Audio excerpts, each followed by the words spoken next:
on. It is on, and game on, too. Yeah. So I thought maybe you could, if you'd like to just open with some comments. And then the structure of this is that we've solicited some questions from Harvard students, Wellesley students, I think others as well, and I've tried to focus those in where they have some commonalities, and we'll engage in a dialogue and then save some time for you all to raise some questions as well. So, but I think having some opening remarks from you would be wonderful.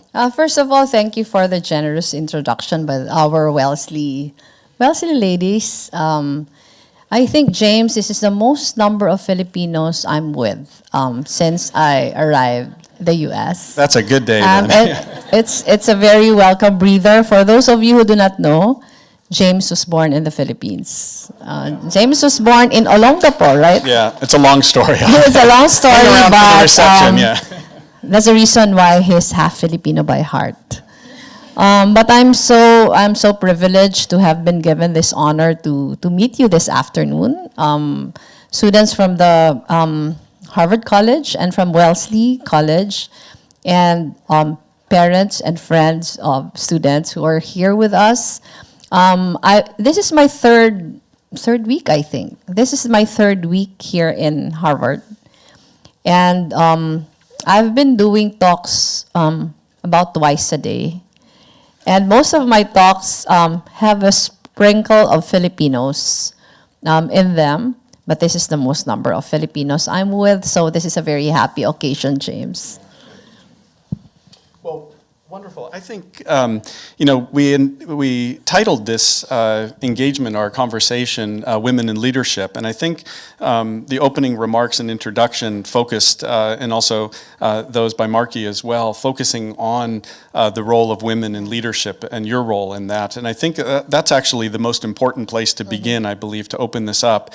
And I think, it's quite fascinating to see how in Asia, there are actually, proportionally, there have been more women leaders than particularly in the US, and I would say arguably in other parts of the world. But if you could reflect a little bit on your experience of being a woman in a leadership position in the Philippines, and also in a situation where being a woman can inspire, but it could also be used against you, I think, in some of the critique and things like that. So if you had some opening comments just about reflecting on your position as well. The Philippines is actually better performing compared to our Asian neighbors as far as closing the gender gap is concerned. If you look at the current statistics, I think the latest was July of 2022. We're 19th in among 146 countries. The Philippines is 19th. As far as closing the gender gap is concerned, we're at about 78%. And that's doing better than most. I think in the Southeast and the Pacific, we're next to New Zealand, and I think we're third.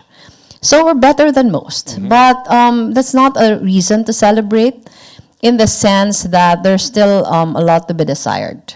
If you look at the breakdown, of the data says that only about 63% of our women are employed, are in the labor sector.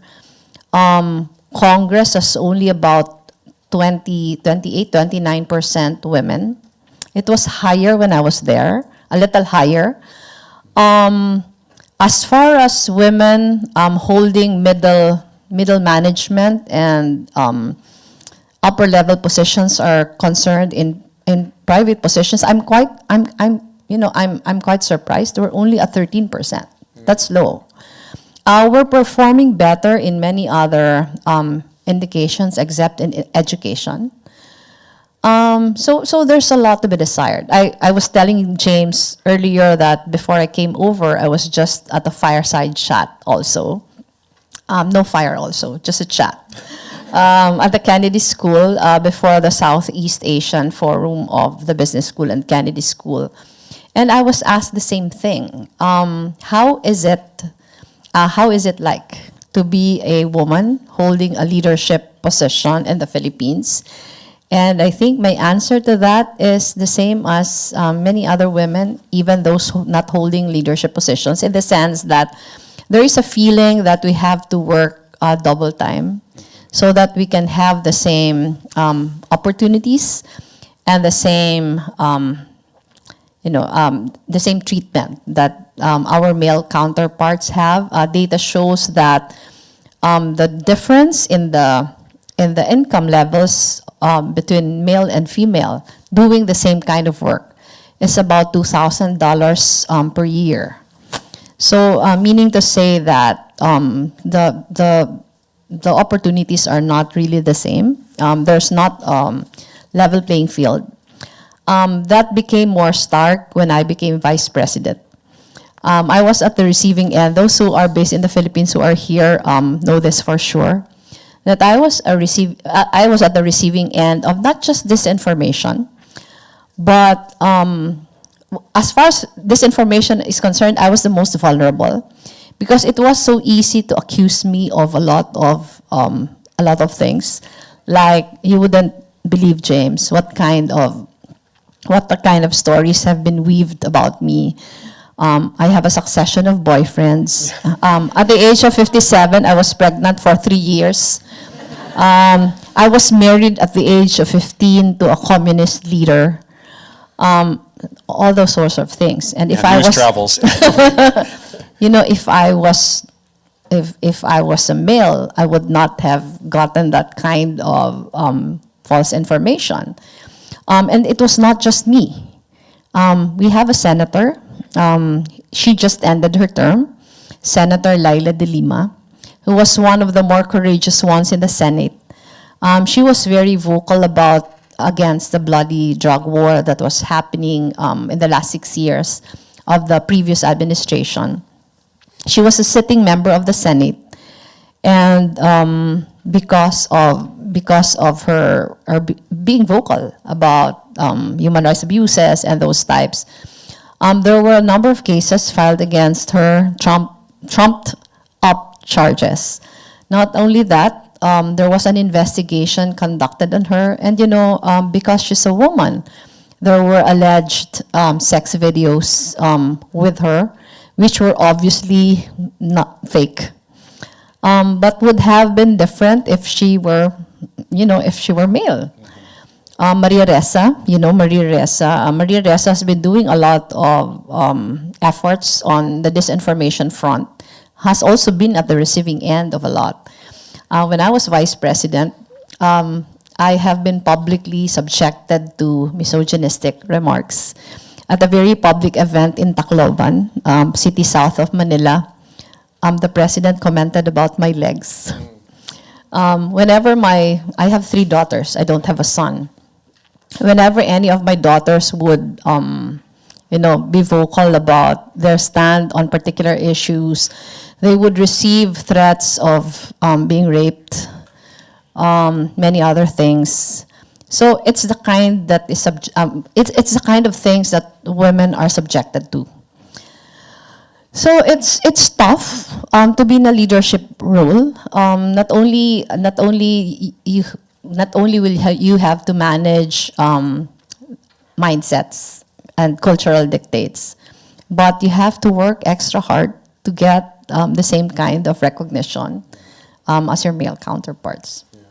Well, we'll come back to the issue of disinformation, misinformation in just a minute, but I think in the face of what you've just described in terms of representation and overall percentages, I know you have, look around the audience here, young women who are sitting here, young Philippine women who I'm hoping some are aspiring to go into some form of public service or perhaps even elected office or something like that.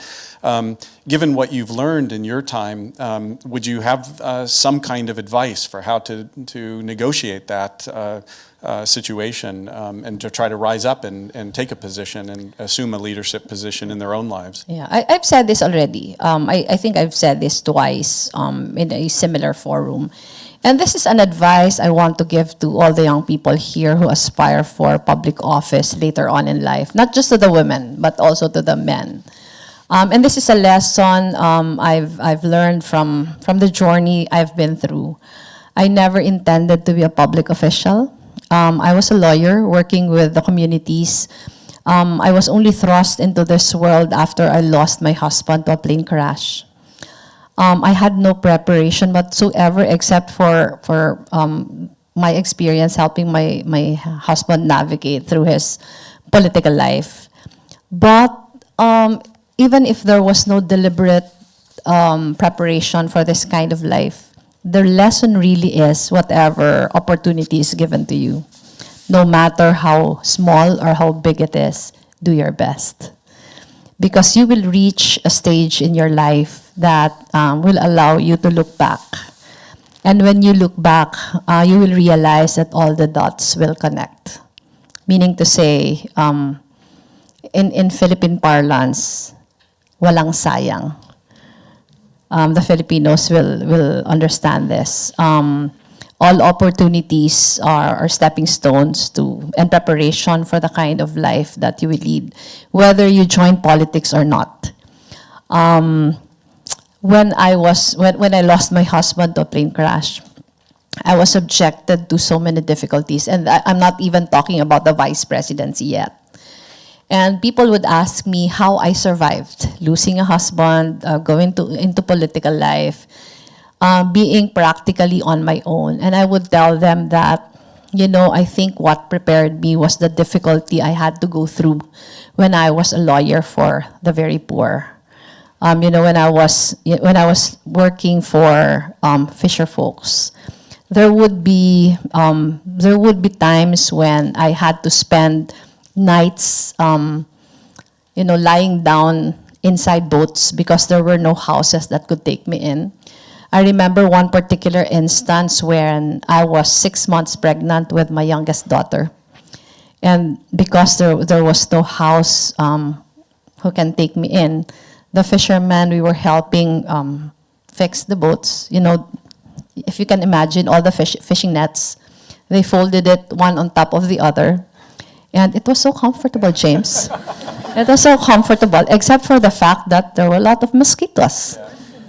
So whenever we spend days in farming communities, we would spend nights in, the older Filipinos would know this, in huts without walls, just roofs, but no walls.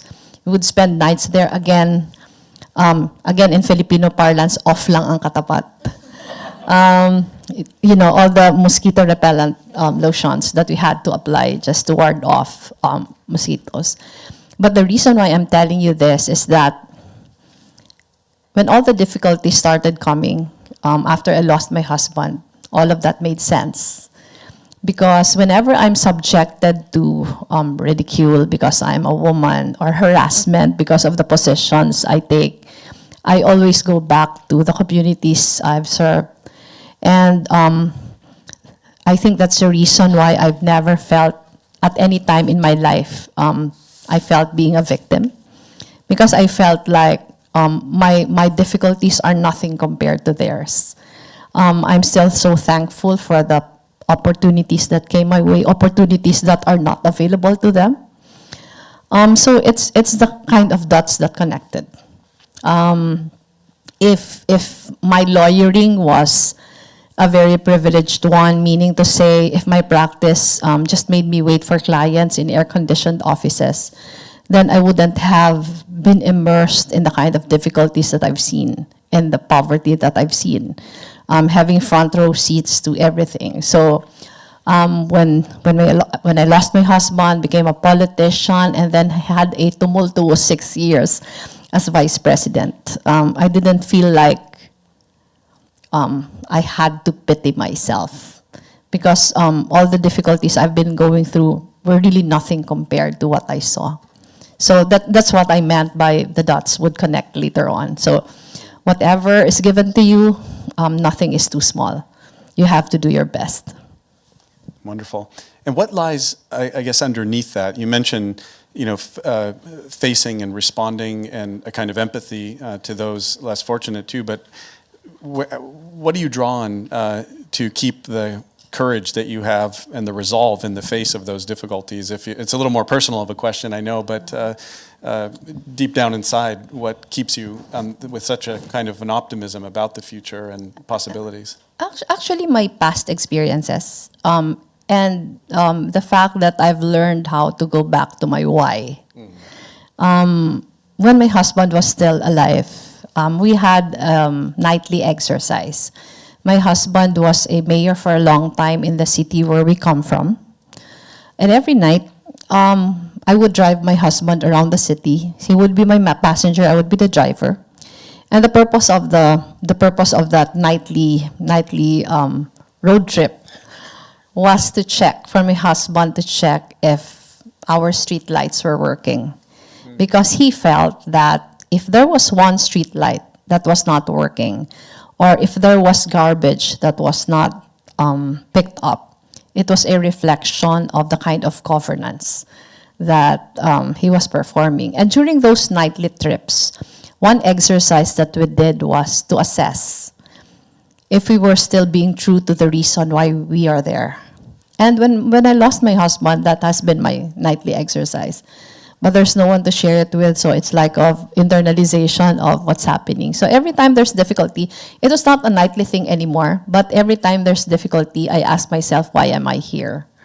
So it has always been very clear to me that it was never my ambition to be a politician. But the reason why I am there, because I was answering a call to duty. And there's a responsibility that I have to perform. It has always been my mantra that, again, whatever task is given to me, I give my all. And, that's always the level of assessment that I do. So however difficult it is, it's very clear to me that I'm here to fulfill a duty. So it's not like, I don't let my emotions get the better of me. There's been a lot of things I had to take, especially during the last 6 years. But always the bigger picture prevails.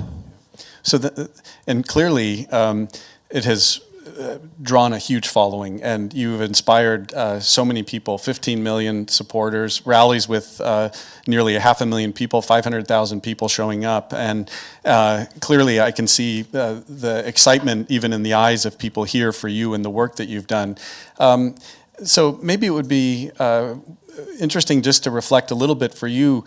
How do you plan to harness this energy that you have tapped into? Many women, particularly young people. What looking ahead? What can be done with that? I'll just give a little context, James. Okay. Because going into the campaign, I felt that because of all the propaganda and the disinformation, if you look at the surveys from before, my approval rating was in the single digits. There were surveys of presidential contenders, and I would always be at number 6 or number 7. So if you will, backtrack a little, there was no way that I had any chance at making it. But again, a lot of things happened. The time that's given to us is not enough to discuss the journey. But I decided to run, and there were no expectations at all. But during the campaign, we saw a lot of things that we never thought would happen, and that is people actually coming out. And not just coming out, but people who are so invested, people so passionate. It was my 3rd elections, my 9th because of my husband. It was the first loss for me, but it was the most fun campaign of all. Because people, just went out of their way to contribute. It was the easiest elections of all, despite the environment that was prevailing. It was the first time. It was really phenomenal. Phenomenal in the sense that it's not just the crowds, but it's really people coming out. Even Filipinos who were not in the Philippines. People coming out, doing their own thing, not waiting for the campaign headquarters to dictate upon them what to do, but people doing all the initiatives. In fact, we had to set up a museum of hope after that. We have a museum of hope now that showcases all the things that the volunteers did. during the campaign. And I think that was unprecedented and worth building on. So during the elections, I finished second with 28%. When I filed my certificate of candidacy October of 2021, I was only at 7%. But I finished at 28%. People were really, they were all in. I think it was worth building on the phenomenon that happened. So the elections was on a Monday. We had a Thanksgiving rally on a Friday. And the Thanksgiving rally was really to assure people that even if we lost the elections, it was not the end of our fight. We will continue fighting until our people get the kind of lives that they deserve. And I also announced during the Thanksgiving rally that we're putting up Angat Pinas Incorporated, which we dream would be the biggest volunteer network in the Philippines. So it's a continuation of the anti-poverty program that we have been doing at the Office of the Vice President.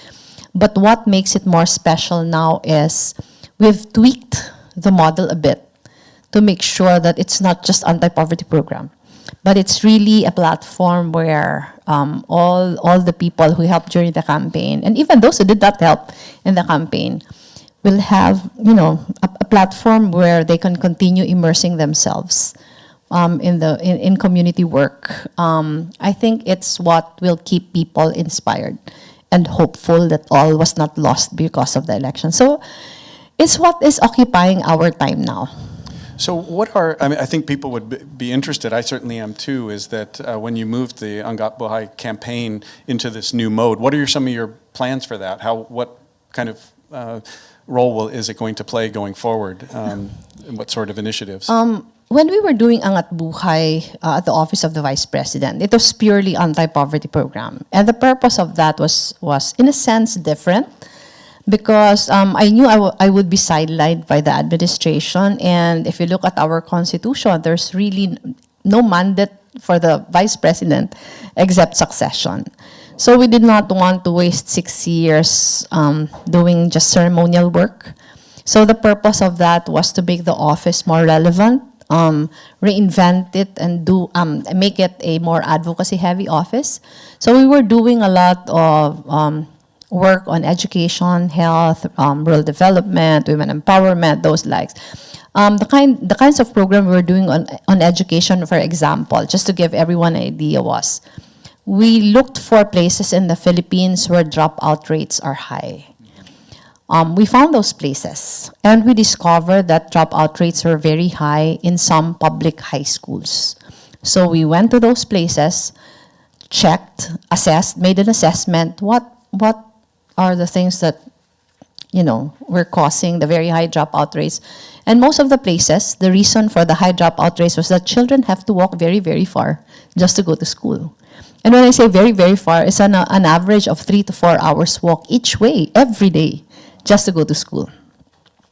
So we built dormitories. We built dormitories inside public high schools where children can stay the entire week for free so that they won't have to walk far. And in those places where we built dormitories, the improvement have been dramatic. So we're building more now. We've finished about 6 or 8 when I was vice president. We're doing 3 now. But right now, we're doing it inside public universities. We're doing one, if you're familiar with Infanta Quezon, the Filipinos who are here. Infanta Quezon is in the northern part of Quezon. And those who will be staying in the dorm are members of the Agta and Dumaga tribes. And they are first generation in their families to reach college. So we're very excited about it. But to your point, how will this be a platform where we can harness the passion and the energies of Filipinos? When I was vice president, the program was just connecting our partners with the communities that will benefit, because all of that are privately funded. But now, it's really creating spaces, where you can participate. Like you can help build homes. You can, whatever. For example, we're building a village for victims of disasters, and the ones building the homes are the beneficiaries themselves, but the ones training them are students. So students of engineering are the ones who designed the houses. Students of architecture are the ones, students of architecture were the ones who designed the houses. Students of engineering were the ones equipping the beneficiaries in the building of houses.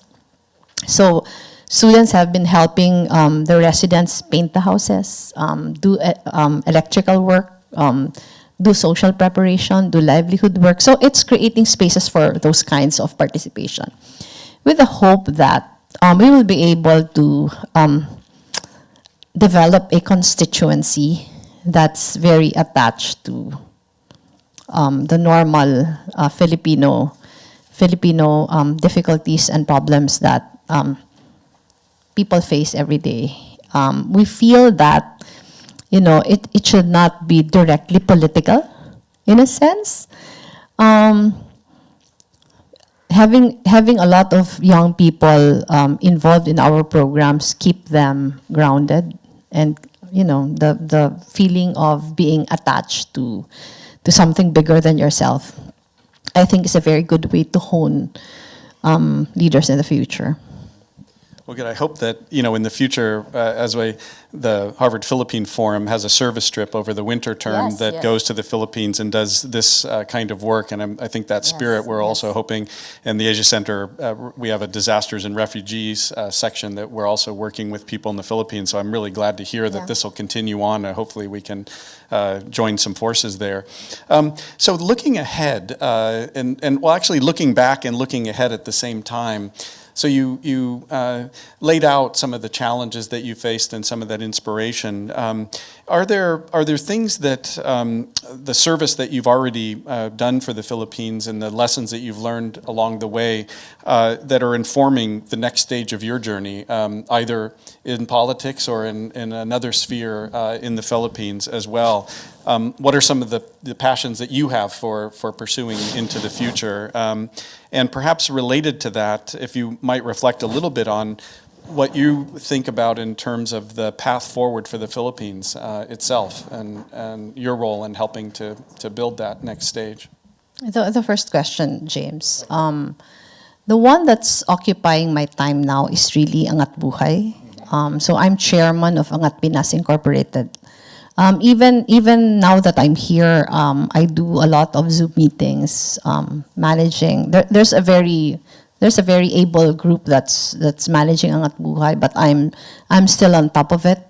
So it's one half of the work that I'm doing, but the other half is the advocacy in the fight against disinformation, and it's the reason why I'm here.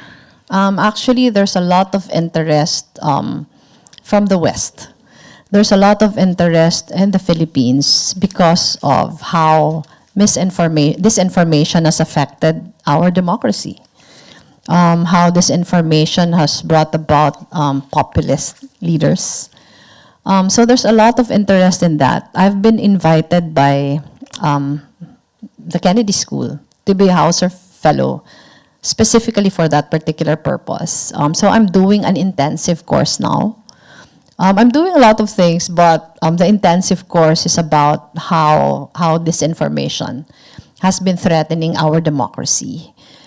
And the one thing that makes it, I think, more challenging now is that we don't know how to deal with it yet.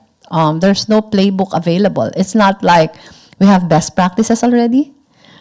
The Philippines, to so many people, has become a petri dish. It's like we're ahead of the others in this game. So they're very interested in the lessons that we've learned, in the failures, in the failures in our responses.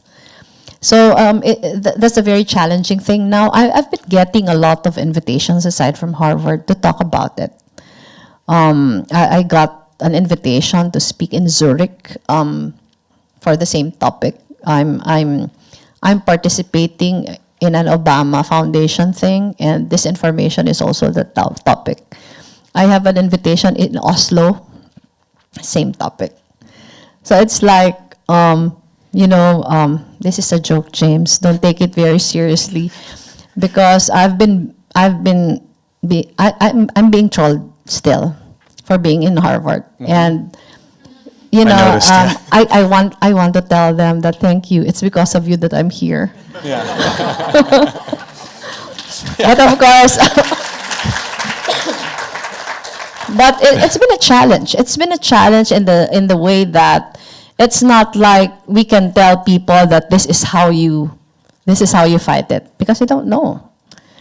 On Friday, there's a launch of it's the latest in the series of researches that Jonathan Ong, who's a Filipino, he's a professor at UMass Amherst, but a Shorenstein Fellow of the Kennedy School.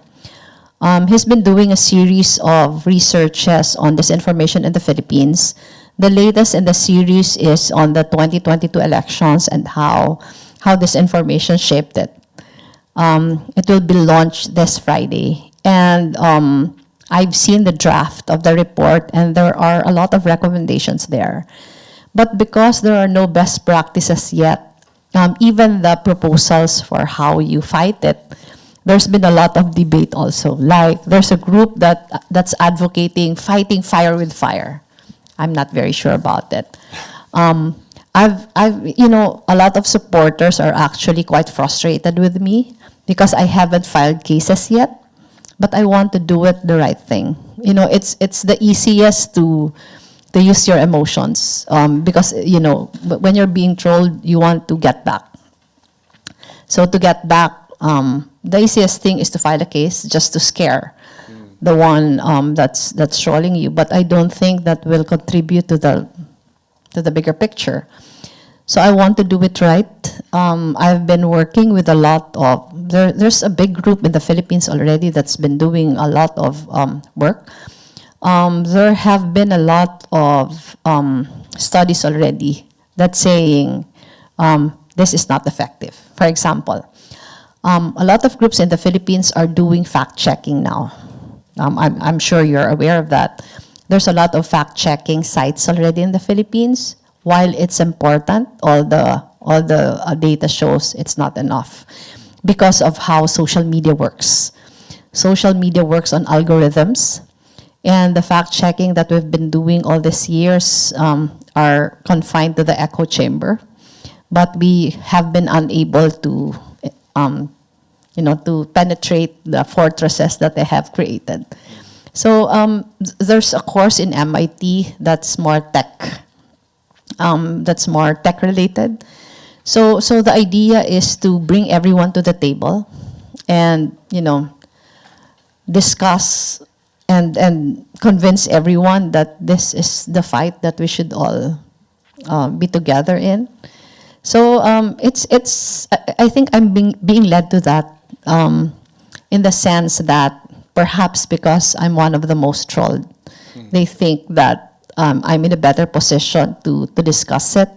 But there are more Filipinos who have done extensive work on this. Aside from Jonathan Ong, Maria Ressa has done extensive work on this information much earlier than we started. In fact, in 2016, she has been warning us already, and we did not take it as seriously as we should have. So we have done a lot of mistakes. For example, when I was started, when the trolling was starting, I was telling a lot of people around me, let's not dignify, they are not true, so it will go away. At the end of it all, what is true will. But that's not the case. That's a very naive way of looking at things because, it just made it worse. So we're learning. We're learning now, but I'm glad that there's a lot of interest in it already. The Kennedy School thinks it's a big thing. So I'm glad that we're getting a lot of support.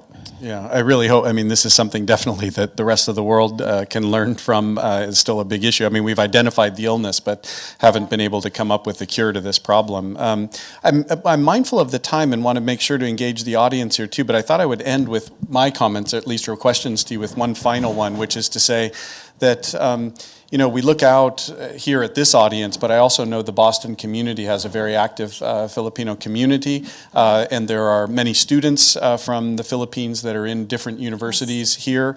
And I just wondered what your thoughts are for a role that this a community abroad might play in terms of upholding democratic values and progressive politics in the Philippines. Is there something here that we can, that all of these, particularly young people here, might do in support of that in an effective way? I think there's an initiative now to make sure that there's a system where young Filipinos would have a chance to feel more connected to the Philippines by you know, learning more about history, culture, immersion, and in the regular Filipino life. The group you're saying was going to the Philippines. I think Miguel Marquez will be in that group. Myrish is part of the group that's organizing this efforts. I think is the most important thing to make sure that, especially young people, especially those who were born here, Filipinos who were born here or have been here for a long time, it would be very understandable for them to feel disconnected, to feel detached. And I think it's a good thing to have an opportunity to, you know, find ways where they go back. And it's not just the physically going back, but finding ways to have an attachment to the Philippines, because it's step one. When you feel more attached, you become more passionate about helping the country. There's no one formula on how to help. Wherever your passions are, that's where you can find ways of being involved. I was telling you earlier about our education programs. I don't know if you know that there's an education crisis in the Philippines. The latest World Bank report says that learning poverty in the Philippines is 90%. We're the worst performing.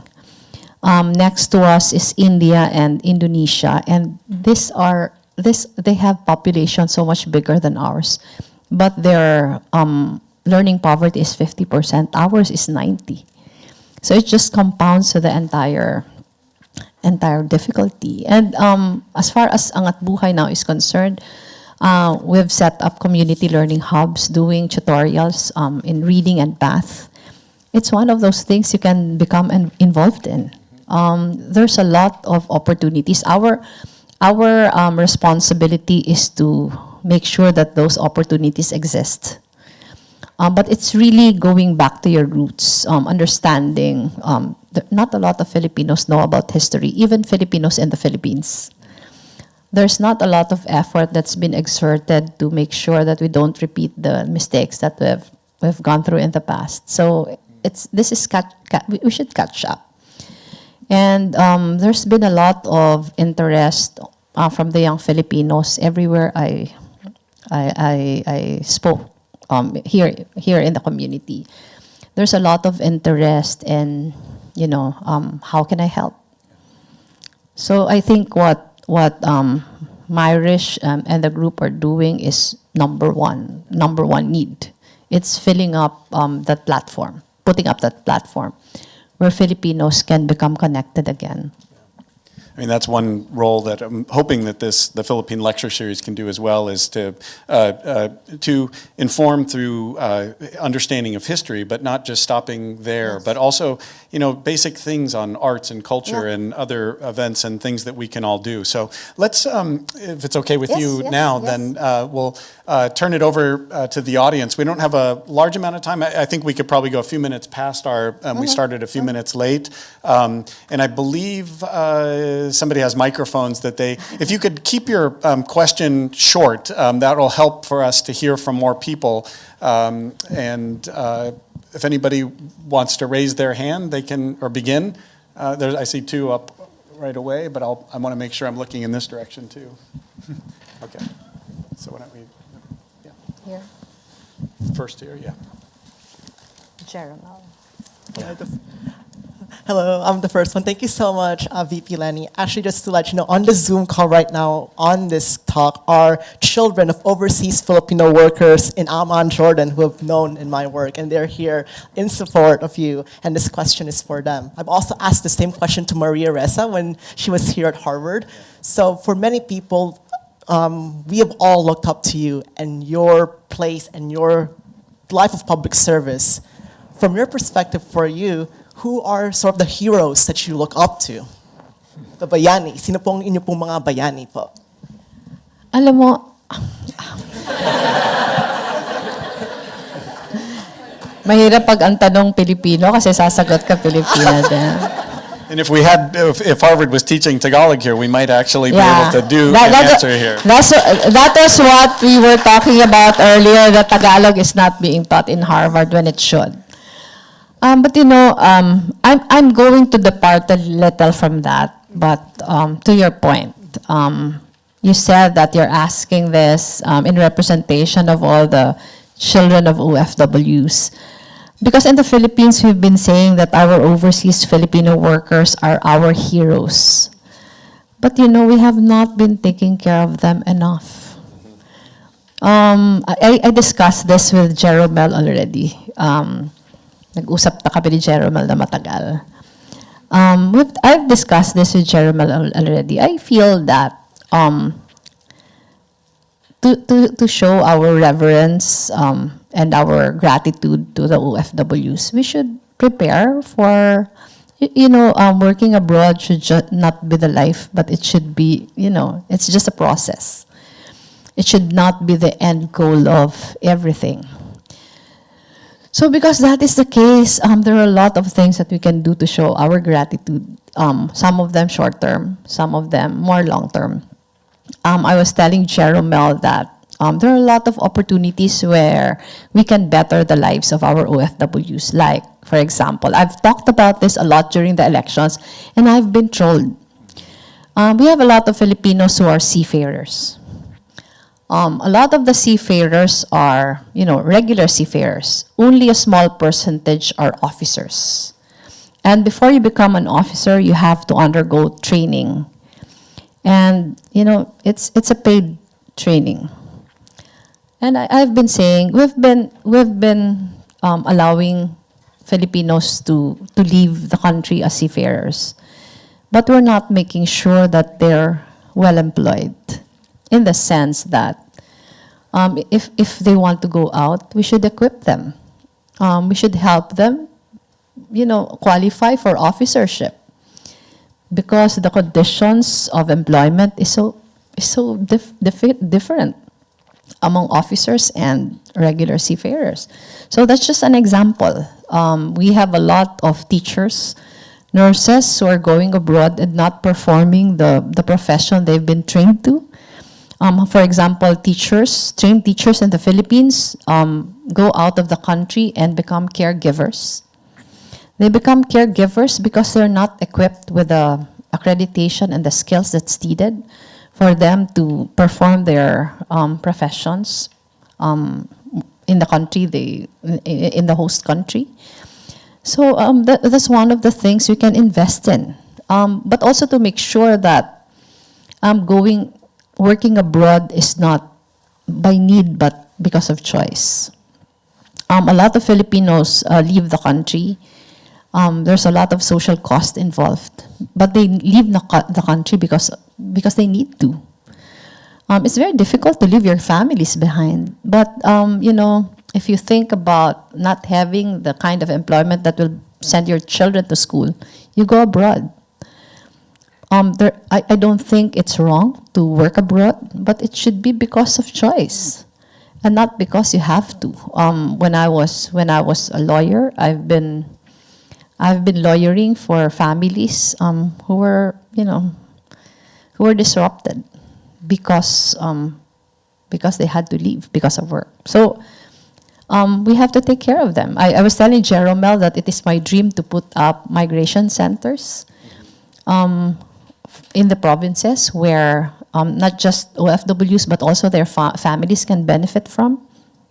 You know, the skills in financial management, so that when the family member decides to stop working abroad, they have something to go back to. But right now, there's none. Good. We'll take a question over here. Yeah. Oh, hi. Good evening, po. I'm Lance. I'm a senior at the Harvard College, and I'm actually writing a thesis about how to improve public-private partnerships in the Philippines. And I was wondering if you might be able to, I guess, comment a bit about like some of the common failures in public-private partnerships and where you think they might play a role in the future for the development. I think Lance. Yes. I think Lance Angat Buhay is a very good case study, in the sense that we were able to demonstrate that for a private-public partnership to be more sustainable, there are a lot of responsibilities from both ends. Like in our case, it was very clear to us that our only capital was trust. So we had to work on that trust. The first year that I was elected into office, I made sure that we qualify for ISO certification to demonstrate that we were serious with the kind of work that we do. So we got our ISO certification 1 year into office. We've been reaccredited every year since that. I don't know if you've heard that we've been getting the highest COA audit reports. And it's something that we've worked very hard for, to demonstrate that we're trustworthy. So meaning to say, private partners just don't come. You have to make their help count. And they will come when they feel that you are worthy of the investment that they're giving. That's one thing. The second one is that a lot of what's happening now are very short term. And I'm very proud to say that most of our programs at the Office of the Vice President have been sustained not just for the past 6 years, but until now. And the reason for that is that we're not a fundraising organization. What I'm telling you is that a lot of corporations, private organizations in the Philippines are so willing to help. But most of them, the kind of help that they want to give is money or resources. We don't allow that in Angat Buhay. When we enter into a partnership, we require our partners to become part of the program. We just don't receive resources or contributions. There are some instances where our partners would say, but we don't have the time for it. We want to help, but we don't have the time for it. So we do it tripartite way. Like, for example, there's a group of women in the Philippines. I don't know if you've heard of them. The group is Towns Women. Towns Women fundraised money to help me with a protest case that was filed against me in 2016. I was supposed to deposit 15 million pesos before the Supreme Court, but I was only able to raise 7.5. So the Supreme Court was still waiting for the other 7.5, and this group of women fundraised for me. But when they were giving me the money, I said I couldn't accept because as a public official, I was barred from receiving personal donations. So, but I suggested to them, at first I told them, can you just give the money back to the donors? And the townswomen were saying, that's impossible because you have a lot of very small donors like jeepney drivers who are giving 50 pesos. So how can we return the money? But they were able to raise 7.5 million. That was the time of the Marawi siege, if you've read about the Marawi siege. So I asked them, would you be willing to build houses out of the 7.5 million for the victims of the Marawi siege? So they said yes, but they don't have the capacity to do the groundwork in Marawi. So what we did was we partnered with Xavier University. Xavier University in Cagayan de Oro became our third partner. So we were the ones who did all the legwork, coordination, everything. But townswomen gave the money to Cagayan de Oro. But every time we go, we bring them with us because we feel that the help becomes sustainable if they feel that they are part of it and not just a donor of funds. So it's one of the things that's made our programs very sustainable. Usually, we benefit from that. For example, Rotary Club of Makati. They were the very first ever donor of our first dormitory. So they said, oh, we'll set aside 1 million pesos for dormitory. But we said, you can't give us the money, you have to go there with us. So when they went, they were so happy with what they saw, and they gave more. They gave more dormitories. So it's like, if they feel like they're part of the change that's happening, they become very committed to it. So I think it's the secret to the private-public partnership model that we've been exhibiting in Angat Buhay. Great. Lance, looks like you have a chapter of your thesis there. Good. All right, let's see if we can squeeze in at least one more question, maybe two. The woman in the pink jacket, we have to have a pink supporter here too, at least to have the... you have a pink shirt on, sir, as well. Well, maybe we'll Mine get is hot pink. What's that? Oh, okay. Okay. First of all, thank you for putting together the Angat Buhay, Angat Bahay, or Angat Pinas. You're really helping a lot of Filipinos, giving a lot of opportunities to Filipinos and people like us to contribute and be engaged. My question is, do you have any specific leadership training skills for Filipinos? Because me, coming here from the Philippines, it took me a long time to get to my position. I realized that at some point, after a very long time working here, I realized that my passion, my hard work, my integrity was not enough. And then I had to include other things. I had to learn strategy, influencing, getting buy-in from people. And I think that's really important if you're trying to influence people toward this information and all that stuff. Yeah. So I feel like that is important for Filipinos to learn, actually anybody to learn. Because I feel that, you can do a lot of work, but if you want to spread it, you need that leadership skill. Yes. And it's not something, unfortunately, it's something that you learn along the way, but it's too late, It would be nice if it's fostered and, kids are educated on it very early. Yeah. We've been doing a lot of leadership trainings. We're doing a series with young local officials. And the target is to train them to become effective, ethical public officials in the future. We're also doing a lot of leadership trainings among members of youth organizations. But now that you're telling me about your own experience, that's a very good way to expand. It's a very good way to expand, and it's been the trainings we've been doing have been benefiting a lot of Filipinos, but it's very limiting in the sense that we're just doing it through the organizations that they are members of, but we don't have anything that's open to the public. So thank you for the suggestion. We'll think of that very, very seriously. Thank you. So, okay, you want to squeeze? We'll let you squeeze one in, and then I want to end with a student question, okay? Thank you for being patient. Thank you. Yeah. My name is Ed Gumbok. I'm from Norwich, Connecticut. Thank you, Madam President, for sacrificing a well-deserved life of peace and contentment to lead the fight for the Philippines. Thank you for showing us in words and deeds that there is at least one living and breathing political leader who is honest, principled, smart, and effective. But to be brutally honest, the Philippines is now ruled once again by people who will do anything to gain and remain in power. This early, the Marcos Duterte government is already showing their predisposition for corruption and greed. And given their track record, it will just get worse.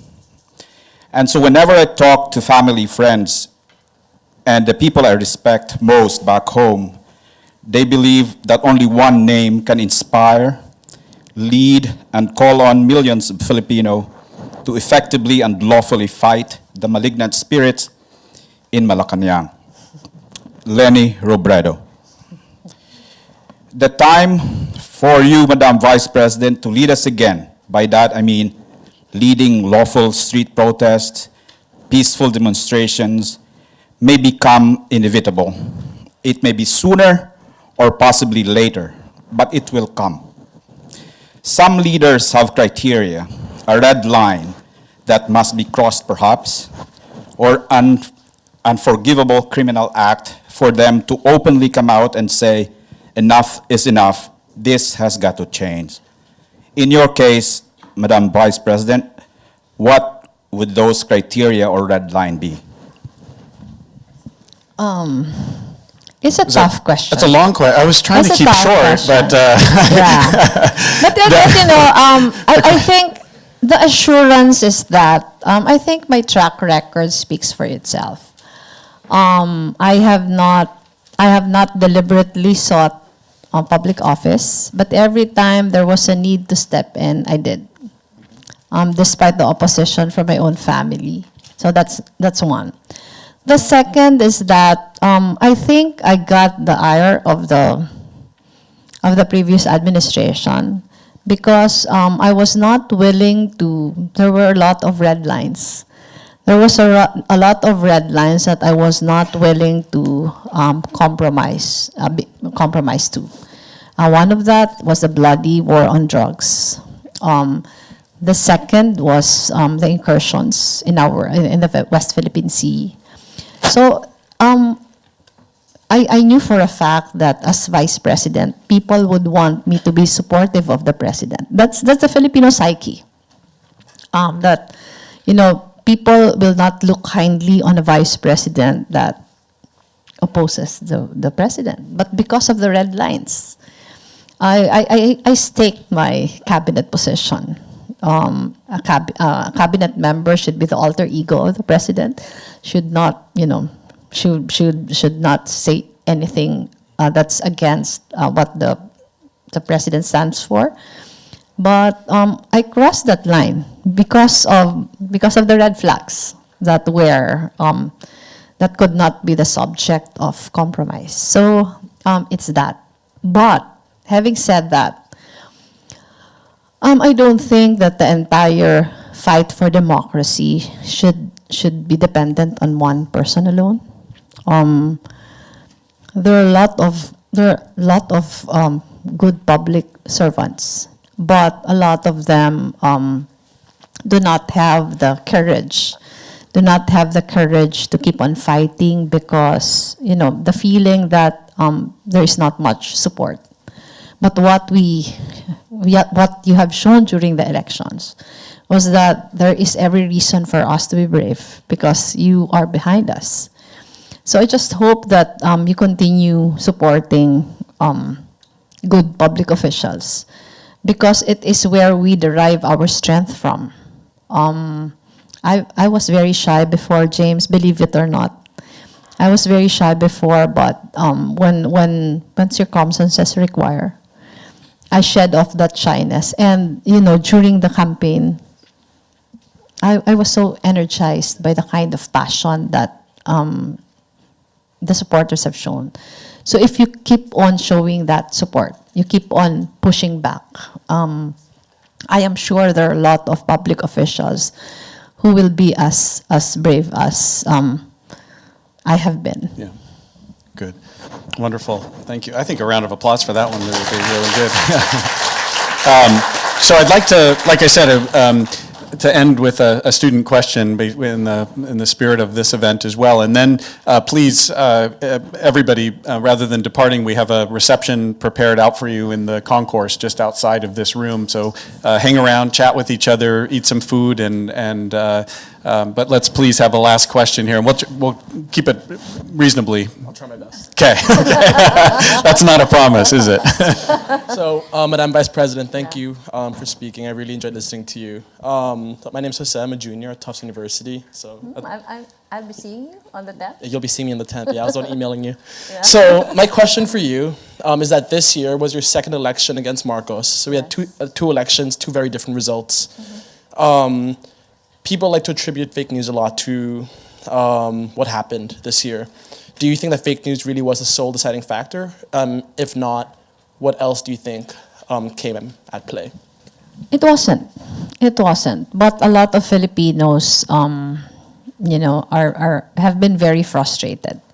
Have been very frustrated that despite the years of democracy in the Philippines, it's like their lives have not changed.